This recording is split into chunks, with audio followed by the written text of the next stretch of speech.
La nouvelle nous vient directement des réseaux sociaux où le peuple burkinabé a décidé de prendre son destin en main. Donc c'est eux qui nous informent il y a seulement quelques heures que Ibrahim Traoré est la cible d'un nouveau coup d'État. On regarde d'abord les images, puis on revient pour les commentaires. Ayawa Burkina Faso dans Msambishi, date, il y a le 26 septembre 2023. Coup d'État en cours, sortez! Il y a un coup d'État en cours, sortez! Sortez, il est 20h passé, 21h moins. La date, le 26 septembre 2023. Sortez, il y a un coup d'État en cours, sortez! Bonsoir, chers tous, les graves. Les ennemis du peuple sont en train de compléter à Ouagadougou. Au niveau de l'état-major, nous demandons à tout le monde, tout le peuple engagé pour la patrie, de sortir pour prendre tout le Burkina Faso. Tous les peuples, je dis bien tout le monde, vous êtes appelés à sortir massivement. Tout le monde dans la rue. Tu as Kaya, tu as Waïgouya, tu as Bobo. Tout le monde dans la rue.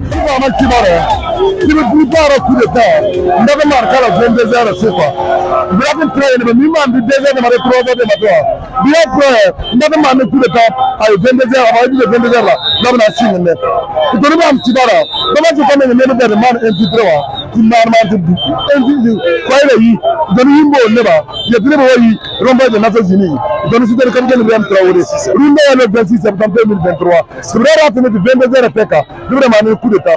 Et nous avons un petit baril encore, nous avons un coup d'État. Mais bon, tu dois savoir, Yida, nous avons un tiers même quoi. Comme il y a Yida Goma. Il y a un cabinet de l'entrée de Mio Tili Mengue. Il y a comme il y a un renseignement Menga, une bête qui a tourné là appel là. Mais on a eu le cabinet de l'entrée, comme il y a Wakat Milisia, Yen, Wakat, même si man le cerveau, le cerveau qu'on lui de Babra Marga. Il n'y a pas de problème, il y a un quoi de quoi. Comme date, le cabinet de responsabilité. Mais on est là, on a coup de pas de cerveau, nous regardons, nous de Babra Marga. Parce que Nama, le cabinet de l'entrée, c'est Nama. Après le pays qui de Yikanga, million de Kep Namanaba, million de Naba. Nama Kondin was killed that. Yamin and the 2 million without to never know. Don't get 3 million. We are going to be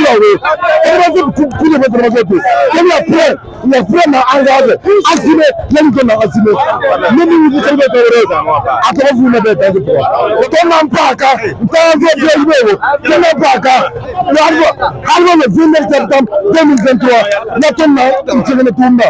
Rina, comment il est Limuja, Limi de Babange,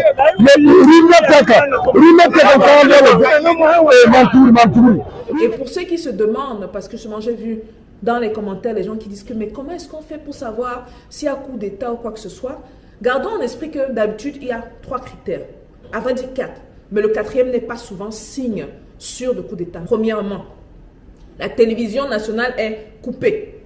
Donc tout ce qui est communication, on touche à ça. Deuxièmement, Internet est coupé.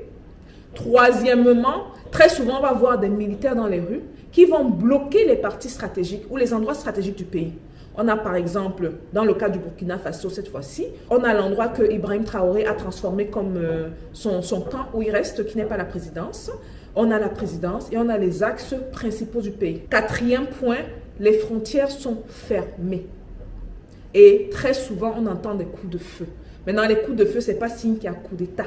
Okay? Ça peut être autre signe, mais très souvent, les 3 à 4 signes que j'ai cités, à savoir, on contrôle la communication, on peut compter ça comme 1, la télévision nationale est coupée, et Internet est coupé, on ferme les frontières, présence de militaires qui essayent de contrôler surtout certains axes principaux du pays. Avant d'entrer même dans le vif du sujet, vous savez que c'est très important de comprendre la chronologie des choses afin de ne pas être manipulable, mais surtout de comprendre ce qui se passe. Le 24 janvier 2022, comme beaucoup le savent, l'ancien président burkinabé Roch Christian Traoré est renversé par le lieutenant-colonel Damiba, qui à son tour se voit renversé par le nouveau gouvernement d'Ibrahim Traoré. Et la raison est assez simple.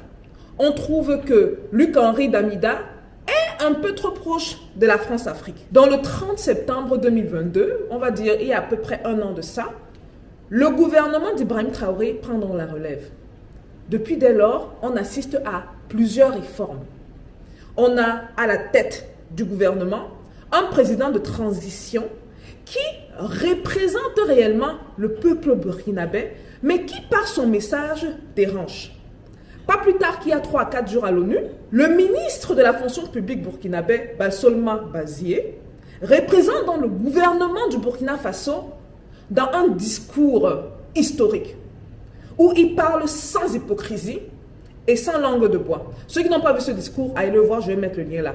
C'était épique. Nous comprenons donc que suite à plusieurs éléments, le gouvernement d'Ibrahim Traoré est un gouvernement à clairement abattre. Mais n'en déplaise à ceux qui se cachent derrière l'ennemi, le peuple burkinabé gronde et parle très fort. Vous avez vu que justement lors des prises de pouvoir, ceux qui ont observé, lors des prises de pouvoir, lors des renversements, nous n'avons jamais assisté à autant de monde dans les rues pour protéger leurs dirigeants en place. Le 27 septembre 2023,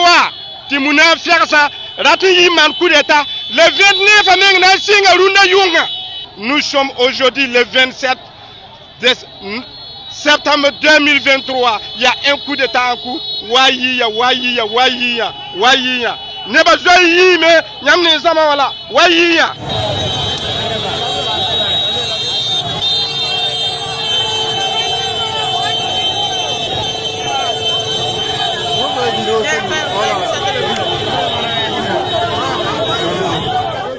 La révolution africaine est en marche, sans équivoque. Maintenant, ne nous leurrons pas. Il y a encore seulement quelques jours, je pense que la plupart de tous ceux qui suivent cette chaîne-ci ont vu l'annonce d'Emmanuel Macron que finalement, après des hauts et des bas, la France allait retirer son ambassadeur qui était supposé être pris en otage. Ne me demandez pas pourquoi il y a autant d'informations paradoxales. Demandez à la personne justement qui est à l'origine de ce message-là. Bref, l'ambassadeur de France va être retiré du Niger. Beaucoup d'Africains se sont tapés les mains que enfin c'est la fin de la France-Afrique. Enfin, la France est dehors. Maintenant, laissez-moi vous dire ça. Et ça, c'est le genre de discours qu'on n'aime pas entendre parce qu'on vit un peu trop souvent dans un monde de bisounours.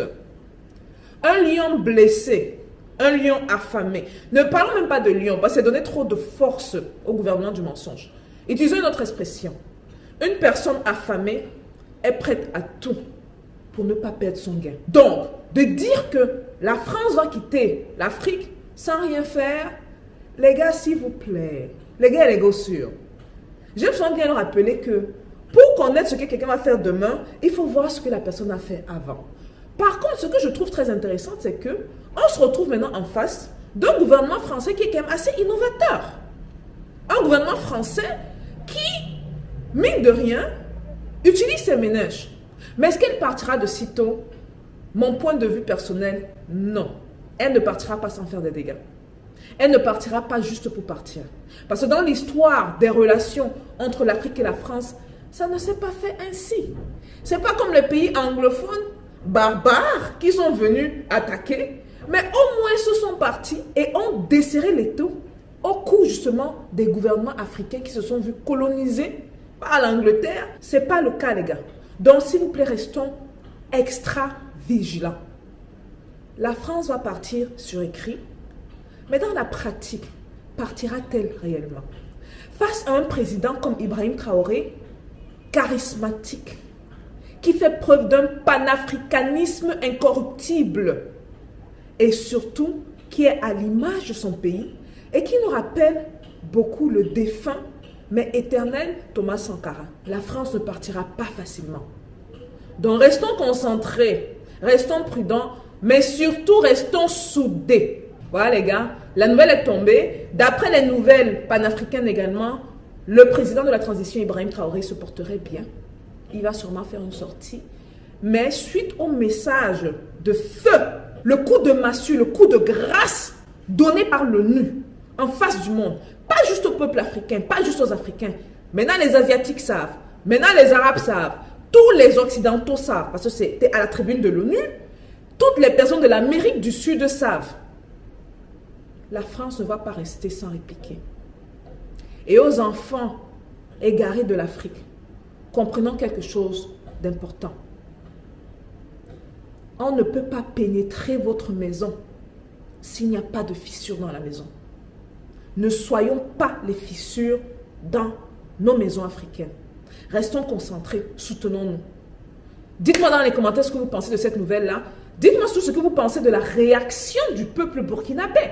Est-ce que ce n'est pas une réaction parlante qui montre justement que c'est un peuple qui est derrière son dirigeant, qui montre que s'il y a coup d'État, comme certains le disent, les jeunes burkinabés et les jeunes africains en général sont prêts à prendre les armes. Je vous attends dans les commentaires. Peace out.